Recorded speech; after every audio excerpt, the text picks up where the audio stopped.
तेजी से संपन्नता की ओर बढ़ रहा एक विशाल राष्ट्र भारत देश की संपूर्ण समृद्धि तभी संभव हो सकती थी जब देश में सामाजिक और आर्थिक रूप से पिछड़े वर्ग और खास तौर से आर्थिक रूप से कमजोर देश के अल्पसंख्यक समुदाय के लोग भी संपन्न होकर इस विकास यात्रा का हिस्सा बने। भारत सरकार के अल्पसंख्यक मामलों से जुड़े मंत्रालय ने देश के अल्पसंख्यक समुदाय के गरीबों के विकास के लिए कई योजनाएं शुरू की हैं। अधिकतर गरीब अपने जीवन पर देश में उभर रहे डिजिटल प्रभाव से अनजान हैं, जिस कारण वे इन योजनाओं का लाभ नहीं उठा पा रहे हैं। पंडित दीनदयाल उपाध्याय स्मृति मंच अपने राष्ट्रीय अध्यक्ष श्री विनोद शुक्ला जी के नेतृत्व में आर्थिक साक्षरता और सामाजिक जागरूकता की एक अभिनव पहल शुरू की है। पिछले कुछ वर्षों में देशवासियों ने यहां विकास और प्रगति की एक अनूठी यात्रा देखी है। महान दूरदर्शी पंडित दीनदयाल जी के विचार अंत्योदय का अनुसरण करते हुए मंच अपने नॉलेज पार्टनर एडिफाई ग्रुप के सहयोग से अल्पसंख्यक समुदायों के आर्थिक रूप से कमजोर वर्ग को भारत सरकार द्वारा लागू इन योजनाओं के बारे में जानकारी देने और इनसे लाभ उठाने के लिए प्रशिक्षण शिविर आयोजित करता है। देश में की गई वर्ष 2011 की जनगणना के अनुसार भारत में अल्पसंख्यक समुदाय देश की कुल आबादी का 20.2% है और इसमें सबसे अधिक लगभग 14.23% मुस्लिम समुदाय है और उनमें साक्षरता दर अल्पसंख्यकों में सबसे कम केवल 68.5% है।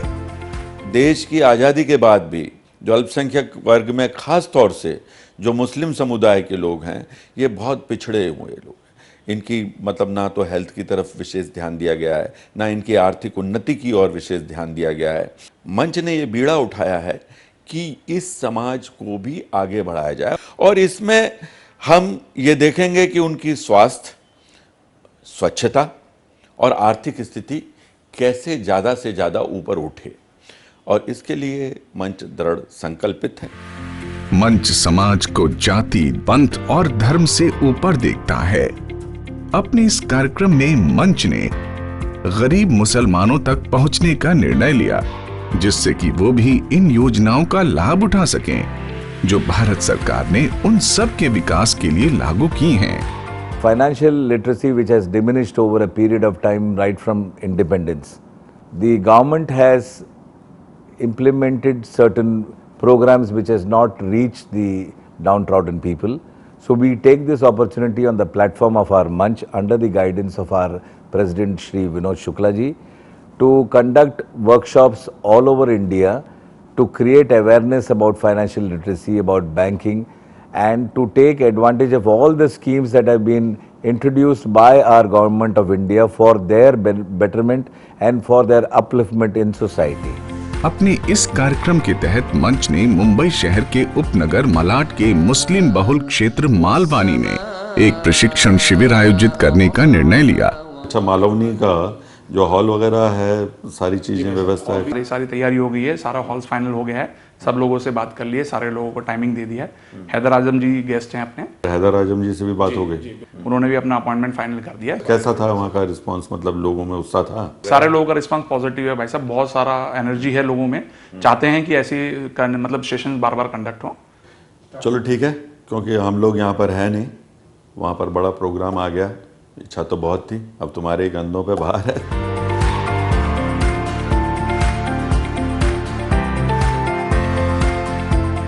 समुदाय के सभी आयु वर्ग के कई पुरुष और महिलाएं उत्साह पूर्वक इस प्रशिक्षण शिविर में शामिल हुए और योजनाओं के बारे में उत्सुकता से सीखा। अब आपको पता है कि गवर्नमेंट के बहुत सारे स्कीम्स चलते हैं, उसमें से एक प्रधानमंत्री जनधन योजना एक स्कीम है। हुनर, अगर आपने इसके बारे में सुना, कौशल विकास की योजनाएं, बहुत सारी चीजें चलती है। जम्मू कश्मीर से लेकर कन्याकुमारी तक आप देखोगे ऐसे 35 से ज़्यादा योजनाएं हैं जो मिनिस्ट्री ऑफ माइनॉरिटीज़ यानी कि अल्पसंख्यक मंत्रालय भारत सरकार द्वारा माइनॉरिटीज़ के लिए किया जाता है। सरकार का बहुत ही फ्लैगशिप एक स्कीम चलता है प्रधानमंत्री आवास योजना। आयुष्मान भारत योजना बीमारियों को इसमें कवर किया जाता है। इस योजना के तहत जो भी एक आयुष्मान मित्र को अपॉइंट किया जाता है, वहां आप जाओगे और वो आपका पूरा डॉक्यूमेंटेशन वगैरह सारी चीजें करवा के वो ये सुनिश्चित करेगा अस्पताल में जो क्लेम है और जो आपके जो कैशलेस चीजें हैं उसको परिपूर्ण तरीके से वो जो आयुष्मान मित्र है उसका ये जिम्मेदारी है उसको ये चीज देखना।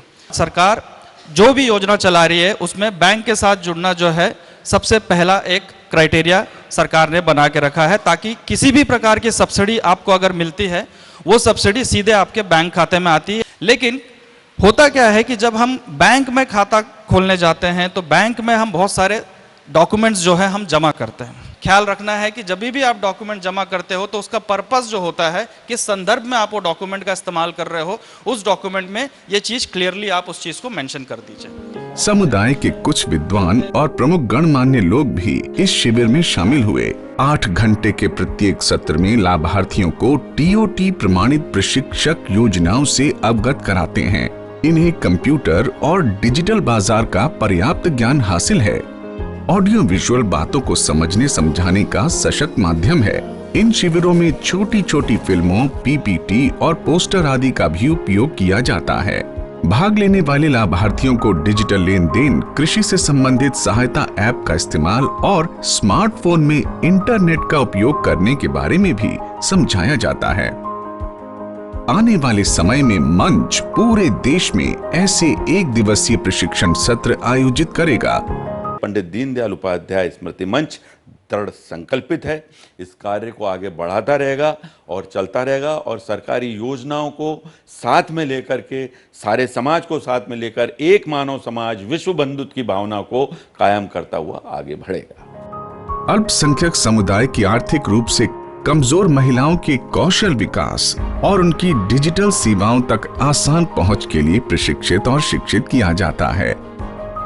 I, being the National General Secretary of Pandit Deen Manch, assure you that many programs and many such workshops, training programs shall be conducted on the subject of financial literacy for the financially weaker section of our society.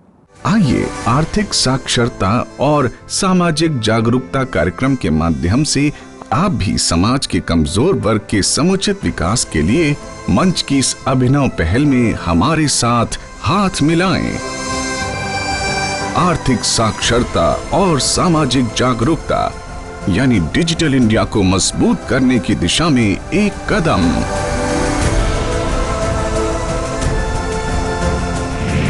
अधिक जानकारी के लिए हमें info@pduss.org ampduss@gmail.com पर email करें या हमारी website पर लॉग ऑन करें www.pduss.org।